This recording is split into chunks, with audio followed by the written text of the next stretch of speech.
il-katekeżi se nkomplu nirriflettu ftit dwar ir-relazzjoni bejn Ġesu u l-Ispirtu Santu. L-Ispirtu Santu għalajn ta' kull ġdid fil-ħajja tal-Knisja. U biex nifmu aktar min hu l-Ispirtu Qaddis, biex nifmu aktar il-ħidma tiegħu, irdu naraw il-ħidma tiegħu fi Kristu. L-ewwel fost il-ħolqien kollu isejjaħlu San Pawl il-Ġesu. U kif l-Ispirtu Santu ħadem ma' Ġesu u f'Ġesu, l-Ispirtu Santu hekk ikompli jaħdem fil-Knisja u mal-Knisja. Allura aktar ma narfu ir-relazzjoni sabiħa intima profonda bejn Ġesu u l-Ispirtu Qaddis, nistgħu nifhmu aktar imbagħad ir-relazzjoni bejn l-Ispirtu Santu u l-Knisja u l-Ispirtu Santu u aħna.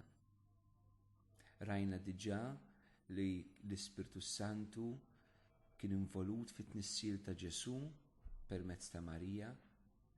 Rajna kif l-Ispirtu Santu permezz ta' xmun fil-preżentazzjoni ta' Ġesu fit-Tempju l-Ispirtu Santu juri minu Ġesu bħala Salvatur. Rajna wkoll diġà l-Ispirtu Santu meta niżel fuq Ġesu fil-mument tal-Mamudija u dak x'kien ifisser. Ħankomplu l-mixja tagħna fil-ħajja ta' Ġesu fir-relazzjoni tiegħu mal-Ispirtu. Wara l-Mamudija żistijaj jinsibu referenza għal mument ieħor fejn Ġesu issa jibda jiġi immexxi mill-Ispirtu Santu. Nisimgħu ftit l-ewwel xi jgħidilna San Luqa kapitlu 4 vers 1. Ġesu mimli bl-Ispirtu Santu reġa' lura mill-Ġordan u l-Ispirtu ħadu fid-deżert. San Mark, il-Vanġelu ta' Marku, l-ewwel kapitlu vers 12, minnaħa l-oħra jgħidilna imbagħad minnu fih l-Ispirtu Santu ħarġu fid-deżert. Hawnhekk għandna eżistijaj l-azzjoni tal-Ispirtu f'Ġesu u wara li Ġesu fl-umanità tiegħu jimtela bl-Ispirtu Santu fil-Mamudija fix-xmara Ġordan minn Ġwan il-Battista. Għandna l-ewwel moviment tal-Ispirtu Qaddis fil-ħajja ta' Ġesu. U l-ewwel moviment tal-Ispirtu Qaddis hu proprju li jitfal il-Ġesu fid-deżert. Hemmhekk Ġesu fejn ħajjiġi ttantat mix-Xitan. Hawnhekk bil-Malti f'San Mark għandna imbagħad minnu fih l-Ispirtu ħarġu fid-deżert. Il-Vanġeli li nkitbu bil-Grek, il-verb hawnhekk mhuwiex tant ħareġ il-Ġesu fid-deżert imma waddab il-Ġesu fid-deżert, wadbu. Hekk hija verb ħafna aktar qawwi milli sempliċiment ħarġu. U hekk għandna dillazzjoni tal-Ispirtu meta inti twaddab persuna, ġifieri inti għandek kontroll sħiħ fuqha. Allura hekk għandna kif Ġesu u verament ikkontrollat immexxi mill-Ispirtu Qaddis. Ġesu jgħidilna San Luqa l-Ispirtu ħadu fid-deżert. Hekk din it-teħida ta' Ġesu mhix sempliċement ħadu fid-deżert isu mexxih fid-deżert u l-Ispirtu wafqu, però ma nidħlu ftit fil-Grieg ta' dan il-verb ħadu li juża San Luqa, hija azzjoni li bdiet u li titkompla. Mhix ġast passat perfett ħadu u ħalli hemmhekk. Le, imma ħadu u kompla hemmhekk miegħu azzjoni li tibqa' għaddejja. U allura naraw li Ġesu fid-deżert immexxi mill-Ispirtu Santu jaffaċċja x-Xitan, ifisser li Ġesu eżistijaj. Il-ġlieda tiegħu max-Xitan fid-deżert kien qed jgħixha fl-Ispirtu Santu. Ġesu kien qed jgħix it-taqbida tiegħu mad-deżert fl-Ispirtu Santu. U hawnhekk għandna sigriet sabiħ ta' kif jaħdem l-Ispirtu Qaddis allura. Għaliex Ġesu ix-Xitan kif jiġġielidlu fid-deżert? Jiġġielidlu billi jkwota l-kelma t'Alla. Jekk Ġesu fid-deżert kien imexxi mill-Ispirtu Santu, x'tallimna din? Tallimna l-ewwel ħaġa li l-Ispirtu Santu jakkumpanjana fil-ġlieda tagħna kontra l-ħażen, kontra x-Xitan, u li l-Ispirtu Santu lilna jagħtina l-kelma. L-Ispirtu Santu jagħtina l-armi tiegħu il-kelma tal-Alla li Ġesu jikkwota verbalment, aħna nemmnu li dik il-kelma hija ispirata mill-Ispirtu Santu. U hawnhekk għandna din iż-żbuħija eżisti. L-Ispirtu Santu mhux biss li jispira l-awtur sagru min kiteb il-Bibja, mhux biss spirah kien miegħu biex jiktibha, imma l-Ispirtu Santu kif kien ma' Ġesu huwa magħna biex aħna nifhmu il-kelma tal-Alla u biex aħna nużaw il-kelma tal-Alla fit-taqbida tagħna kontra x-xitan. Mela in-nies mimlijin bl-Ispirtu tal-Alla eżistijaj huma n-nies ukoll li huma mmexxija mill-Ispirtu tal-Alla. Huma nies li jridu jaffrontaw il-ħażen. Ġesu minn bl-Ispirtu Santu l-ewwel ħaġa li jagħmel hu li jaffronta l-ħażen. Meta aħna nimtlew iktar bl-Ispirtu Qaddis, aħna naffaċċjaw iktar ix-xitan. Ix-xitan eżistijaj jarfuh vera n-nies immexxijin mill-Ispirtu tal-Alla. Ix-xitan ma jarfuhx min joqgħod magħluq jerbaħ ħitan bil-kodba eżistijaj. Għamilna żmien sfortunatament fejn kienna numru ta' teoloġi u għatanna minnhom u xi drabi dawn huma nies li anke jgħallmu it-teoloġija għal persuni oħrajn illi ma jemnux fl-eżistenza tax-xitan. Illi kitbu kodba sħaħ li ma jemnux fl-eżistenza tax-xitan. U dawn ikunu teoloġi, uħud minnhom anke saċerdoti li huma żbaljati li minkejja huma fil-Knisja u xi drabi jgħallmu, però huma eretiċi. Qegħdin fl-ereżija għaliex ma jemnux dak li tgħid il-kelma tal-Alla u l-kelma tal-Alla bidluha u dawruha f'xi ħaġa oħra fuq dan il-punt partikolari. Il-Papa Franġisku eżistijaj f'diversi mill-katekeżijiet tiegħu qed jitkellem ix-xitan bħala persuna vera u l-ingann tiegħu fil-ħajja tagħna. U l-Papa qed jgħallimna kif aħna nifqulu x-xitan. Għaliex kull min hu mexxi mill-Ispirtu tal-Alla eżistijaj se jiġi affrontat minn Satana u se jkollu jaffronta l-Satana fil-ħajja tiegħu. U jrid jagħmel dan mhux fil-qawwa magħna ma fil-qawwa tal-Ispirtu Santu. U allura hawnhekk xi kuntant meta nħarsu lejn Ġesu mimli bl-Ispirtu jaffronta x-xitan, hekk irid jispirana l-mulej li anke ċerta raġunamenti u loġika li ngħidu nindraw kemm aħna żbaljati. Meta pereżempju nirraġunaw ngħidu imma jiena mmur nitqarben jiena nitlob għalfejn jkolli naffaċċja din il-ħażen, din it-tbatija, din il-marda. Ġesu kien jaffaċċja din il-ħażen u l-ħażen fil-persuna nifsu ta' Satana.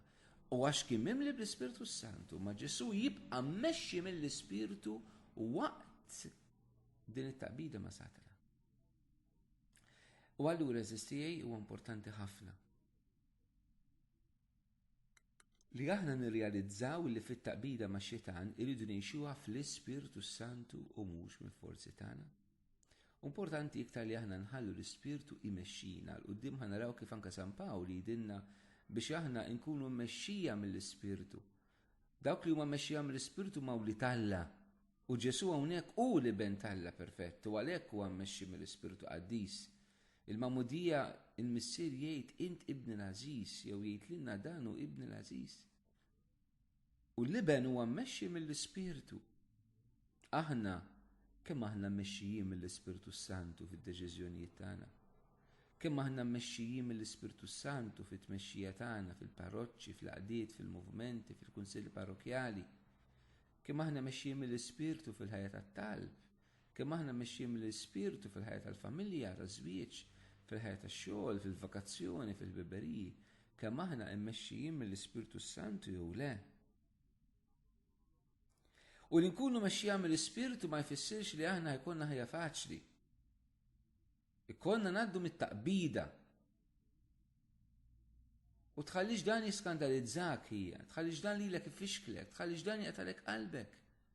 Tħallix dan jingannak, taħseb li inti mhix imexxi mill-Ispirtu tal-Alla li Alla telqek għax qed taffronta xitan f'ħajtek. Ġesu mimli bl-Ispirtu kellu jaffronta l-Satana. Hawnhekk Ġesu bħal poplu ludu wkoll. Illi wara li jagħmel l-esperjenza tal-ħelsien mill-Eġittu però jkollu jmur fid-deżert.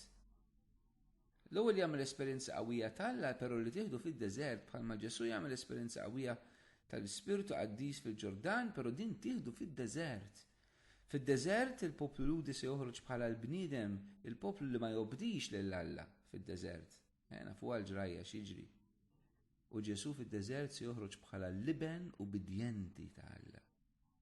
U lura Ġesu għal liben perfett, li minnu issa jista' jitwilet il-poplu l-ġdid, Iżrael l-ġdida li għal-Knisja. Knisja li titkun immexxija mill-Ispirtu Santu kif inhu mmexxi minn Ġesu nnifsu. Imbagħad isistiej hekk ħanaraw il-ħames aspett ta' din ir-relazzjoni bejn Ġesu u l-Ispirtu Santu. Wara t-tiġrib ta' Ġesu mid-deżert, Luqa fil-kapitlu 4 vers 14 jagħtina din il-kelma. Ġesu bil-qawwa tal-Ispirtu reġa' mar il-Galilija. Mela Ġesu eżisti innutaw illi imur fil-Ġordan immexxi mill-Ispirtu, il-preżenza tal-Ispirtu. Wara li jgħaddi mit-taqbida max-xitan, Ġesu jmur lura fil-qawwa tal-Ispirtu. Hawnhekk għandna dan is-sigriet kbir mill-preżenza tal-Ispirtu għal qawwa tal-Ispirtu. Illi Ġesu jibda jaġixxi fil-qawwa tal-Ispirtu wara li jgħaddi mit-taqbida max-xitan. U anke aħna eżisti, aħna nibdew insiru iktar qawwijin fl-Ispirtu Santu mhux sempliċiment għax nitolbu, imma għaliex nitqabdu. It-taqbida max-xitan eżisti, it-taqbida mad-batija meta mejxa fl-Ispirtu Santu, kif tgħidilna anke l-Ittra Rumani kapitlu 5. L-inna tqawwina f'karattru, f'perseveranza, tqawwina fil-fidi, fit-tama, fil-mħabba. U allura aħna nkunu nistgħu ngħixu fil-qawwa tal-Ispirtu. Il-qawwa tal-Ispirtu tista' tibda tkun il-prinċipju l-forza interjuri tagħna li bija aħna ngħixu. Però biex nitalmu nistrieħu fuq il-qawwa tal-Ispirtu, aħna rridu ngħaddu mit-taqbida. U xi drabi mit-taqbida jibsa.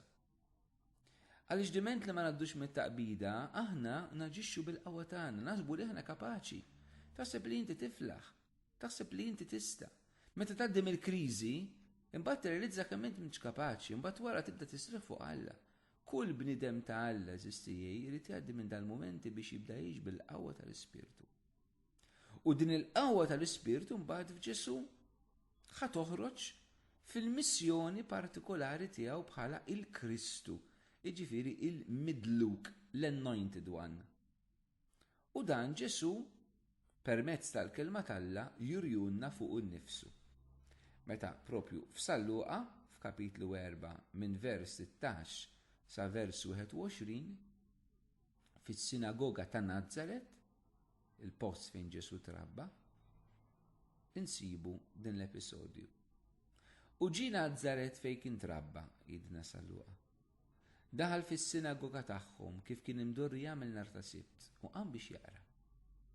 Tawħ f'idejh il-ktieb ta' Eżajja l-profeta, fetħu. U sab fejn kien hemm miktub dan li ġej. L-Ispirtu tal-bulej fuqi, għax hu ikkonsagrani, bat ninħabbar il-ħelsien il-mjasrin, inwassal il-bxarat tajba lil-fqarin u d-dawl mill-ġdid lill-lomja, inrott il-ħelsien il-maħqurin u nxandar sena tal-grazzja tal-mulej. Imbagħad reġġala l-ktieb taħlura lil-qaddej u qad bil-qiegħda.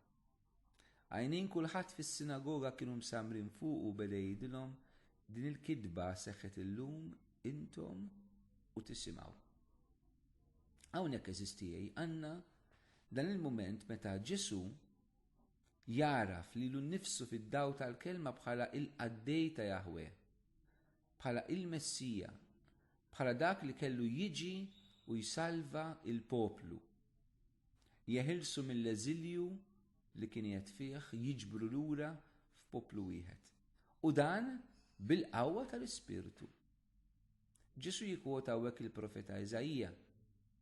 Meta il-profezija ta' Eżajja tgħidha kliem, l-Ispirtu tal-mulej fuqi, mela hawnhekk għandna issa eżistijej Ġesu nnifsu fid-daw tal-kelma tal-Alla qed ifissrinna kif l-Ispirtu Santu sejjer jaħdem fih. L-Ispirtu tal-mulej fuqi fuq ma jfsirx qiegħed fuq rasu. hija espressjoni li turi l-Ispirtu tal-Mulej fuqi, hija espressjoni li turi isma' il-qawwa tal-Ispirtu Santu qed taħdem fija. Għaxu ikkonsagrani, dilikni, id-dilka tal-Ispirtu hija l-qawwa tal-Ispirtu. U għaliex din l-unzjoni, dan l-anointing tal-Ispirtu Santu fuq Ġesu, din il-qawwa tal-Ispirtu Santu f'Ġesu, sejra tagħmel. Se naraw illi ħatossal dan. Inħabbar ħelsien illi mjasrin. Inwassal b'xara tajba l-fqajrin, id-dawl mill-ġdid lill-omja, ħelsien il-maħqurin, u nxandar is-sena tal-grazzja tal-Mulej. Hawnhekk naraw eżistijej letteralment il-Ministeru sħiħ ta' Ġesu. Għandna il-Ġesu illi jiġi jillibera u jeħles. Jillibera u jeħles. Jeħles eżistijej mill-qawwa tax-xitan u mill-qawwa tad-dnub, mill-qawwa tal-ħażen, jagħti il-ħelsien illi mjasrin, il-ħelsien il-maħqurin. Dak li huma mjasra u maħqura mix-xitan, mid-dnub, mill-ħażen. Mela Ġesu missjoni tiegħu, parti mill-missjoni tiegħu huwa li jkun l-eżorċista, dak li jeħles, il-liberatur. Ġesu li jagħti d-dawl mill-ġdid l-omja, il-fejqan fiżiku li Ġesu jrid jagħti. Fil-fatti naraw il-Ġesu mbagħad fil-Vanġelu illi jeħles in-nies mix-xitan, mix-jaten, u naraw il-Ġesu li jwettaq il-mirakli. Imbagħad jgħidilna wkoll inwassal il-bxara tajba l-fqajrin, Ġesu li jippretka.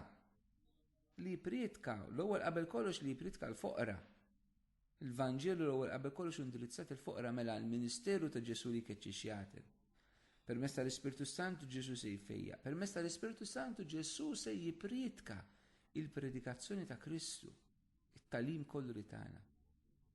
U r-raba aspett tal-missjoni ta' Ġesu inxanda l-sena tal-grazzja tal-Mulej hija l-Ministeru tal-Maħfra.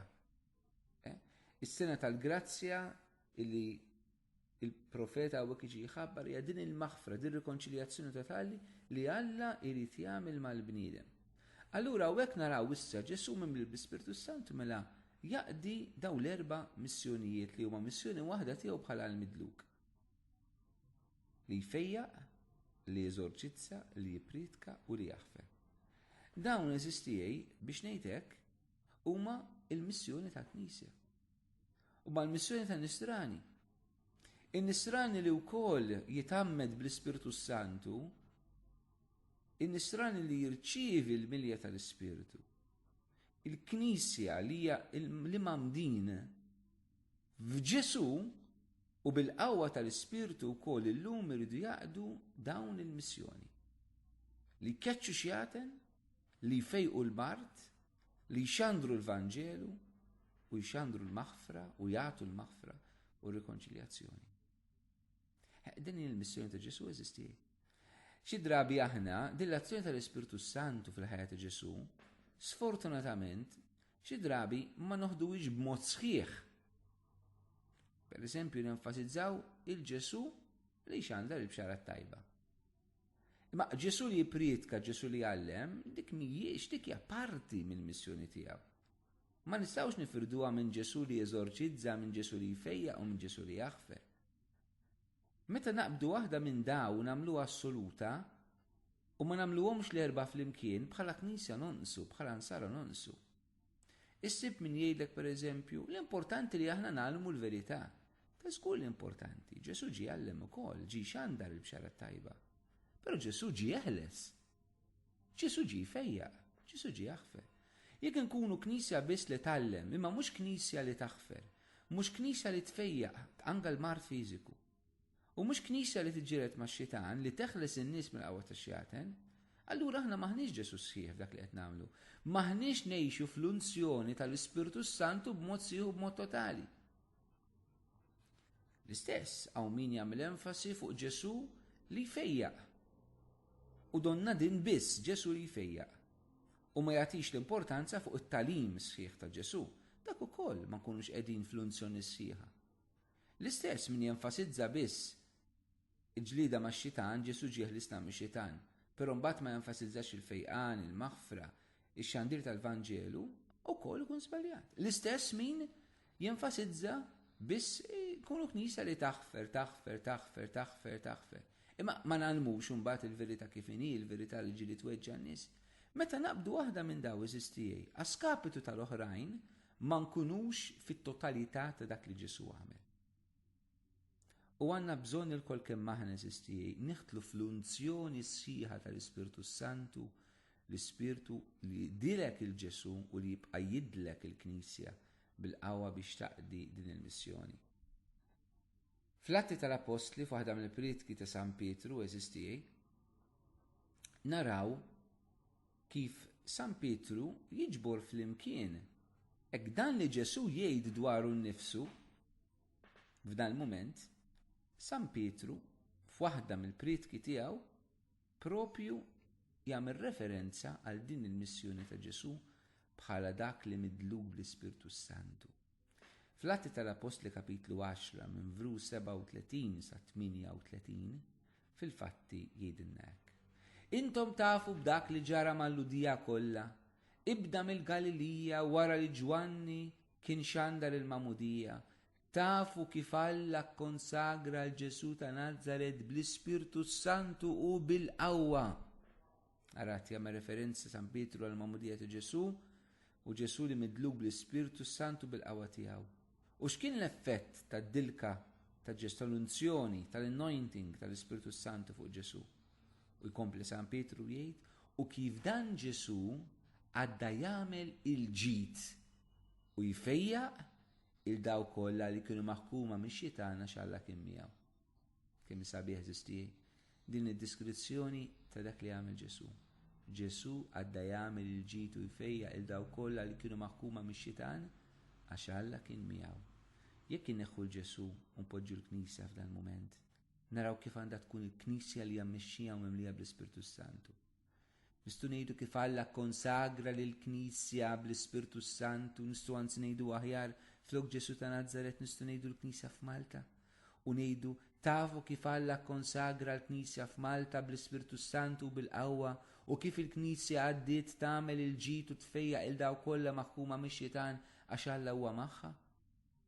Hekk hemm sabiħa Knisja li hekk eżistijej. Tista' tpoġġi ismek? Tista' tpoġġi ismek? U kif Alla konsagra poġġi ismek lilek bl-Ispirtu Santu bil-qawwa għaliex hekk għamel fik fil-Mamudija u fil-Griżma tal-Isqof lilek konsagrak bl-Ispirtu u l-qawwa. U kif inti għaddejt tagħmel il-ġid u tfejjaq il daw kollha li kienu maħkuma mix-xitan għaliex Alla kien miegħek. Kieku dina kellna npoġġuha fuq is-santi tal-mewt eżistijej, tal-persuni. U npoġġu simna flok Ġesu, għax aħna li mamdin aħna f'Ġesu, Ġesu jkompli dil-missjoni fina. Tirrifletti l-ħajja tagħna din. Din tista' tirrifletti ħajtek, din tirrifletti l-parroċċi tagħna, tirrifletti l-Knisja tagħna.